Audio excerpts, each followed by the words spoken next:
guys! Welcome back to my YouTube channel. And for today's video, papakita ko sa inyo yung unit display ngayon dito sa aming showroom. Kita nyo sa likod, Montero Sport na naka-unit display. So, ayan. And pakita ko yan isa-isa. Dito naman yung export. Kung gusto niyo mag-visit, located kami at 2943 Jose Abad Santos Avenue, Tondo, Manila. And dito, dalawa kasi yung building namin. Siyempre, dito sa kabilang building, meron din tayo unit display. As of now, isa lang. Pero mostly kasi apat yung naka-display dito. So, ito naman. Nandito ang aming expander cross. Ito yung outdoor edition. So pakita ko isa-isa and banggitin ko na rin yung promo and inclusion niya. So, ayun lang. Let's go.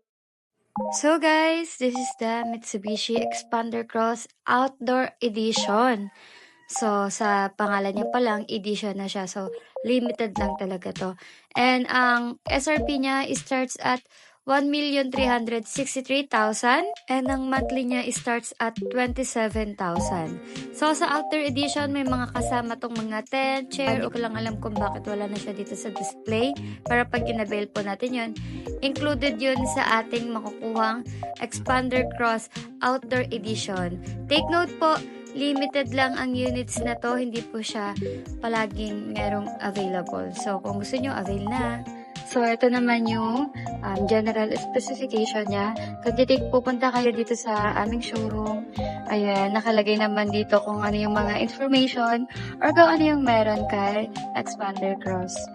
So, ayan, yung dimension, performance, engine, transmission, suspension, brakes. Ayan, pwede niyong screenshot para may idea na rin kayo. And actually, nakikita rin naman sa website ni Mitsubishi Philippines yung kanyang ganito, information. Kung gusto niyong pumunta. Pero since, ayan, panood nyo na din, screenshot nyo na lang din para may idea kayo. So, ito yung mga available color for Expander Cross. Meron tayong sunrise orange, quartz white pearl with black roof, blade silver, and graphite gray metallic. For Expander Cross lang po ito. Meron kasi tayong Expander GLS and GNX. So, may mga different color din po tayo para doon. So, ayun guys. Nakalagay naman na sa screen yung kanyang monthly amortization and yung kanyang down payment. Lalagay ko na din yung inclusion and freebies niya. And sa Expander Cross, para sa mga walang idea, 7-seater po siya. So, ayan, tignan na rin natin yung loob.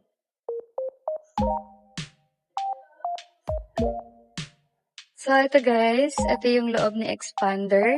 Ito yung sa driver side. So, sa driver side, nandito yung lock. Dito yung door lock and windows. And meron ding soft padded sa kanyang side panel. Ayan, soft padded na din yan. Para mas more komportable yung driver natin. Or yung magdadrive.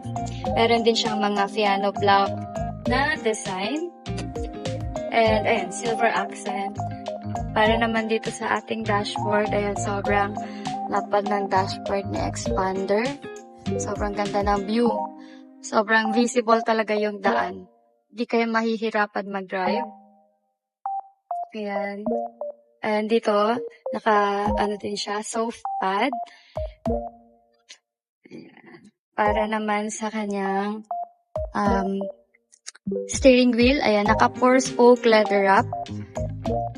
With hands-free switch control, cruise control, volume, ayan, music control. So, lapit lang natin. So, maganda tong steering wheel niya, lalo na sa actual. Pero ito yung steering wheel ng Montero.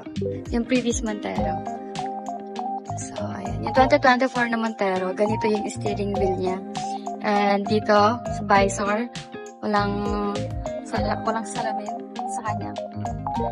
And, pero dito sa passenger, may salamin na siya. So, ito yung dome light since naka-off. And ito namang monitor niya, naka 9-inch touchscreen monitor. Ayan. Ito yung bagong monitor for Expander 2025. Wala na ring mga button, so malinis na siya. Pero pag naka-on siya, meron tayong mga, nandito yung mga switches niya. And ayan, ito yung hazard. Dito naman sa ating aircon control, naka-digital na din. Ayan, ito yung mga niya, button. Ayan. And para naman sa ilalim, ayan, meron na ding USB port and itong 12 volts socket. Hindi lang siya masyadong kita pero meron tayong parang dito na pwede mong lagyan ng card. And dito naman yung coins or phone habang nag-charge. Pwede dyan. Para naman sa ating transmission, naka 4-speed automatic transmission. And ayan, meron tayong overdrive button dito sa ating left side, sa left side niya. So yung overdrive button natin, para kung sakaling mag-overtake, pwede natin tong i-on. At kung di naman natin siyang gagamitin para sa overtake or yung mga more power, off natin siya. Kasi syempre, since pag mas nagbibigay ng power, mas nagko-consume ng gas. So, kung mga nasa lang naman tayo, ayan, city drive or yung normal driving lang, off natin. Para hindi mag-consume ng ganun na kalakas na gas. Since Expander kasi is, ang engine niya is 1.5, so matipid siya sa gas. And ito sa transmission, meron na rin tayong electronic parking brake with auto hold. Ito meron din tayong 2 cups holder. 2 cups holder. And para naman dito sa armrest with soft pad with console box, nakasya yung 4-in can. So, ayan. Para naman sa kanya, sa seat material na Expander, naka-leather seat. Naka-leather seat na siya. So, ganyan kaganda yung leather niya. Sobrang ganda ng leather nito sa personal. Hindi siya yung parang magasgas. Ito, malambot, tsaka parang madulas. Kaya ang ganda ng pagkaka-leather niya sa actual. So, punta naman tayo sa second row. Ayan, dito, ito pala yung pinaka-ano niya. So, ang laki niyan. Lalo sa personal. Sobrang dami yung malalagay niyo dyan na gamit. Ayan. And since push start and stop button nandito nakalagay. Ito located sa ilalim ng steering wheel sa right side. Start button. So, since automatic naman to, tapak lang natin, basta nasa atin yung susi, tapak lang tayo sa brake and start the button. Gagana na po yung engine or mag-open na siya.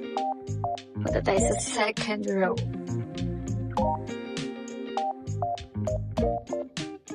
Para sa second row, guys.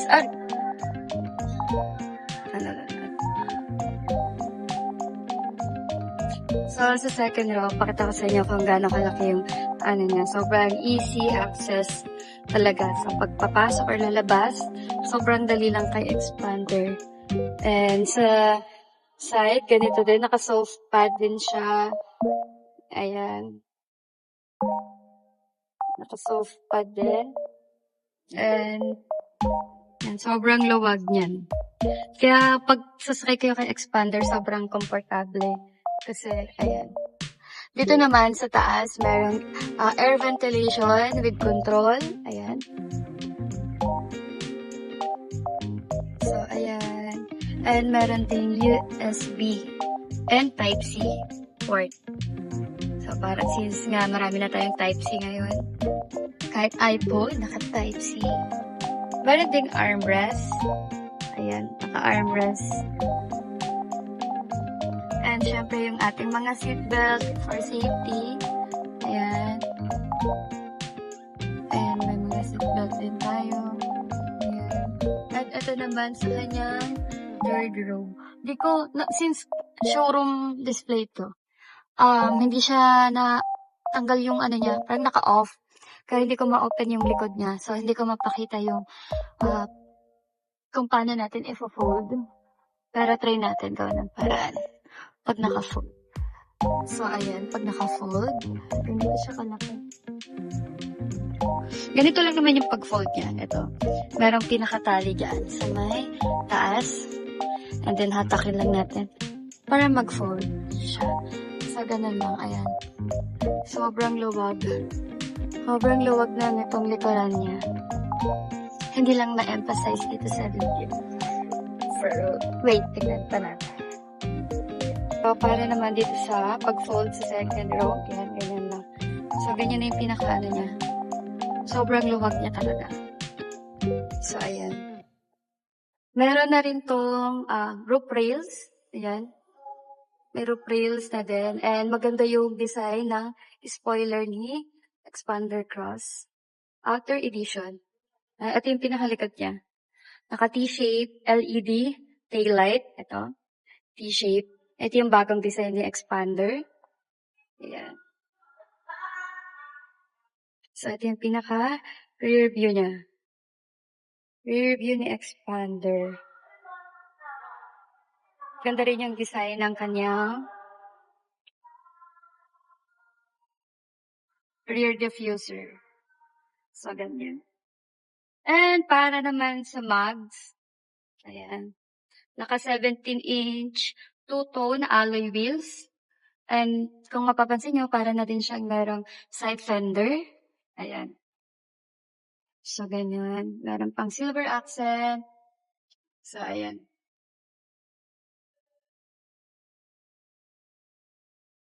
So, yun guys, nakita na natin sa Expander Cross Outer Edition. Yung isa sa unit display namin ngayon dito sa Mitsubishi Abatsatos. Tignan naman natin ng saglit si Montero and si X-Force. So, quick video lang naman to or quick vlog. Para lang may idea kayo kung ano yung unit display namin ngayon dito sa aming show. So, let's go. So guys, ayan, nandito na ako kay X-Force. So, tignan naman natin kung ano yung meron kay X. So guys, this is the X-Force GT variant. And meron din siyang engine na 1.5 liter. Naka-Maybach na siya and 4 inline na rin siya. So, gasoline to guys na naka Euro 4. Ang maximum power nito is 104.5 at 6,000 RPM. Para naman sa torque niya, 141 Newton meter at 4,000 RPM. So, meron din siya ditong specification. Ayan, pwede niyong screenshot para mas malinaw sa inyo. Or kung gusto niyo ng mas madetalye, ayan, pwede niyo siyang screenshot. Nakalagay dyan yung function niya and kung anong purpose nun. So, mas maganda. Mas maganda yung explanation niya. Ayan, para kitang-kita niyo yung kanyang, meron pang drive mode, normal, wet, gravel, mud. Ayun yung mga drive mode niya. And papakita ko rin yan mamaya. Iisa-isahin natin yan lahat. Let's go! So, sa price ng ating Mitsubishi X-Force GT, ang price niya is 1,581,000. And ang all-in down payment niya naman starts at 189,000. Para naman sa kanyang monthly amortization, ang monthly niya starts at 32,000 with free 2 months amortization or pay after 3 months. So, ganyan kaganda ang promo ngayon para sa ating Mitsubishi X-Force. At kung gusto niyo naman ng mas mababang variant ng ating GT or ng ating X-Force, meron naman tayong X-Force GLS variant. So, mas mababa po siya at mas maganda yung promo sa kanya. So, focus na tayo kay X-Force GT. Ang tires niya is 18-inch two-tone alloy wheels at ang turning radius niya naman is 5.2. At para sa kanyang front, ang design niya naman is dynamic shield. LED na rin lahat ng ilaw niya, yung DRL, position lamps, turn signal lights, headlamps, fog lamps, and naka-LED na siya. Punta na tayo dito sa side. Sa side niya naman, and naka-turn signal lights or naka-integrated na yung turn signal lights niya dito sa side mirror. So, mas visible to at mas madaling ma-aware na lilipat kayo ng lane. Sa door handle naman ay naka-KOS na siya or keyless operating system. So hindi nyo na kailangan ilabas yung susi or kunin pa kung nasa bag to. Pwede nyo na tong pindutin gamit yung button dito sa inyong door handle at makakapasok na kayo. Pwede nyo rin siyang gamitin pang off. So pakita ko sa inyo yan, naka-dynamic sound Yamaha Premium. So, ayun yung speaker. Papakita ko mamaya yan. Ito, pwede nyo itong scan yung QR na to para mas detalye at mas maganda. Dito tayo sa passenger side. Ayan, makikita nyo yung design palang pang elegant na. Makikita nyo yung parang diamond na yan. Ayan, meron siyang mga melange fabric. Ayan yung parang color gray or white. Dito sa camera, mukha siyang white, pero in person, may pagka-gray siya. So, yung design na to, parang premium look talaga. So, pasok talaga siya doon sa, ni X-Force GT. Nandito yung control para sa door lock, side mirror, ayan, window, nandiyan siya sa may driver side. So, yun naman yung typical. And dito ito yung pinaka speaker, ayan yung Yamaha. Para naman dito sa steering wheel ay naka 3-spoke leather wrap ang ating steering wheel with multimedia control and meter cluster control, all variant yan. Para naman sa ating cruise control, ayan, naka GT variant lang siya meron. And then, meron din tayong hands-free switch control. So, yung hands-free switch control, connect lang natin yung phone natin dito sa ating unit and then magagamit na natin yung hands-free switch control. So, yung pinaka-purpose ng hands-free switch, additional siya ng safety features. Dito naman sa infotainment, kapag buo yan, ang pinaka-size niya is 12.3 inch smartphone link display audio with Android and Apple CarPlay na siya. Dito sa ating infotainment, meron siyang AM, FM, Bluetooth, USB, iPad, monolithic structure, multimedia widget, triple meter display, vehicle information display, wallpaper mode, watch mode, web link, also equipped with speed, compensated volume, and equalizer. And yung type na equalizer natin, meron siyang signature, lively, powerful, relaxing. Makikita nyo din dyan kung ano-anong mga drive mode yung meron, katulad ng normal, wet, gravel, at mud. So, sobrang high-tech and functional na tong infotainment ni GT. Actually, sa kanya lang ako nakakita ng ganyan kasi sa other model ng Mitsubishi, wala pa. Kay X-Force GT pa lang siya. So, ayan yung pinaka-looks niya sa loob. Meron siyang melange fabric sa may dashboard. And para naman dito, ayan, dito yung hazard. And para naman sa aircon system, naka-dual zone, auto climate control system. So, nandyan din yung mga button.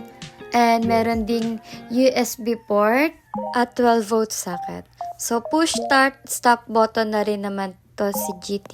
At ang full tank or fuel tank capacity niya is 43 liters. Equipped na rin ng electronic parking brake with auto hold. Dito naman tayo sa ceiling and meron din siyang sunglass shades or lalagyanan ng shades. At yun sa mga doom light.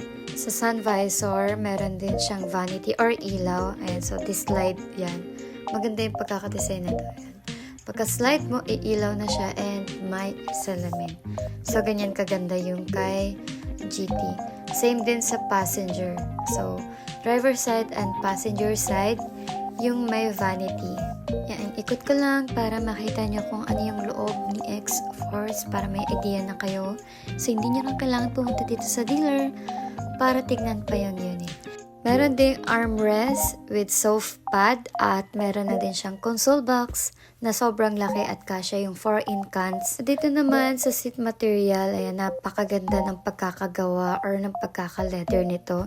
Kitang-kita niyo yung detalye. Ayan, meron pang pocket. Sobrang ganda talaga niyan sa personal. At sobrang smooth.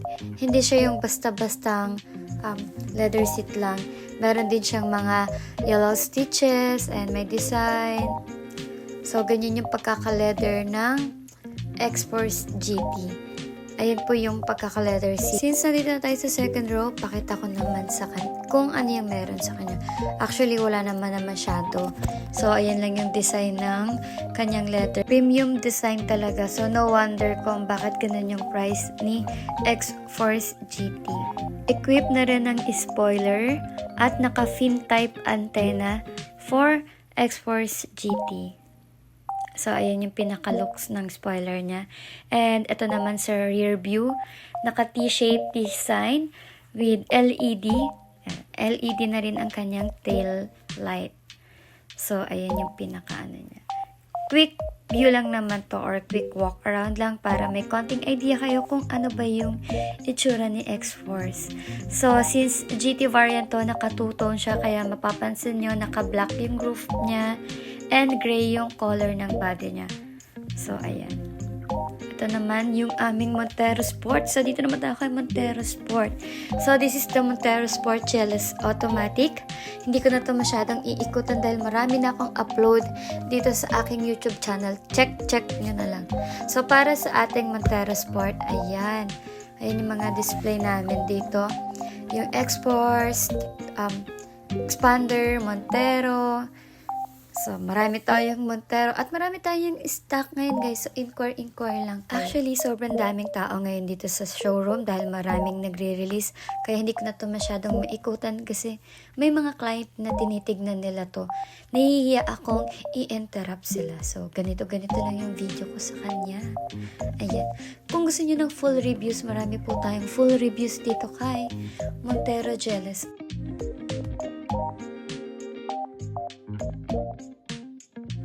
Guys, napakita ko na yung mga unit display dito sa aming showroom. Kay Montero, hindi ko na siya masyadong inikutan since marami naman akong upload kay Montero. Pwede nyo na lang din balikan yung mga previous post ko or upload kay Montero. And ayan, banggitin ko na lang din yung promo for Montero. Ayan, meron pa rin po tayong 0 down payment kay Montero GLX manual. Starts ang payment naman nun after 40 days. Kasama po yung mga freebies na nakalagay dyan sa screen. So, kung within Metro Manila po kayo, 0 po yung babayaran nyo. Wala po talaga kayong babayaran. Avail nyo pa po yung mga freebies na binibigay namin, yung mga upgraded looks niya na. So, from Montero manual, yung bare looks niya, yung mugs niya na alloy wheels, yung two-tone, depende sa prefer nyo, and magiging black din kung mas prefer nyo yung Black Series looks. Pwede nyo rin balikan yung mga previous post ko or uploads dito sa aking vlog. Makikita nyo yung mga in-upgrade namin doon sa unit nila client, from Montero manual to Black Series looks or Montero GLS automatic to two-tone looks. So ayun, para naman sa promo, ayan, para naman sa promo, for Montero GLX manual, naka 0 down payment pa rin po kami. Pay after 40 days with exclusive freebies of worth of 40,000. And ang monthly amortization naman po is nasa 31,000 to 32. Montero GLX Sport Automatic naman po, ang SRP niya is 1,899,000 and ang all-in down payment niya starts at 99,000 with free 1 month amortization or pay after 70 days. And ang monthly amortization niya naman starts at 38,000. For Montero Sport Black Series naman, ang SRP niya is 2,162,000 and ang all-in down payment niya starts at 189. And ang monthly amortization niya naman starts at 44,000. And syempre, ang ating Montero Sport Black Series 4x4. Ang SRP naman ng ating Montero Sport Black Series starts at 2.5 and ang all-in down payment niya naman starts at 200. Ang monthly amortization niya naman starts at 51,000. So, ayun po yung mga promo natin for Montero Sport Black Series. And ilalagay ko na lang din sa screen yung mga inclusion niya. Lahat po ng makikita niyo sa screen is free po. Free of charge. Wala po tayong babayaran dyan. And ayan na po yung makukuha natin. Kahit naka 0 down payment po tayo or malaki yung down. Madali lang ng process natin. Kung interesado kayo mag-avail, pwede nyo akong kontakin and pwede natin i-process online yan. Para kung malayo kayo dito sa Metro Manila, kung taga Luzon, Visayas, Mindanao kayo, or nasa abroad, pwede natin i-process yan. Napakadali lang. Kontakin nyo lang ako, sisendan ko kayo ng application form kung saan mag-fill up kayo doon ng inyong information. Isisend nyo sa akin ang mga requirements na kailangan ko. For OFW, napakadali lang. Valid contracts, valid IDs, at 3 months proof of remittance lang. For local employed, mga virtual assistant, ayan, ang requirements lang naman is valid IDs, COE, or 3 months payslip. Business naman, sendan nyo lang ako ng valid IDs and sendan nyo lang ako ng business permits. Takin nyo lang ako sa aking contact number. Available yan sa WhatsApp, Viber, Telegram, and iMessage. And pwede nyo rin akong kontakin sa aking mga social media accounts katulad ng Facebook, Instagram, and follow nyo na rin ako sa aking TikTok account, ilalagay ko dyan sa screen. And nag-update din tayo ng mga promo doon. And by the way, I'm Candy Valerosa from Mitsubishi Abad Santos. So, ayun lang guys. Bye!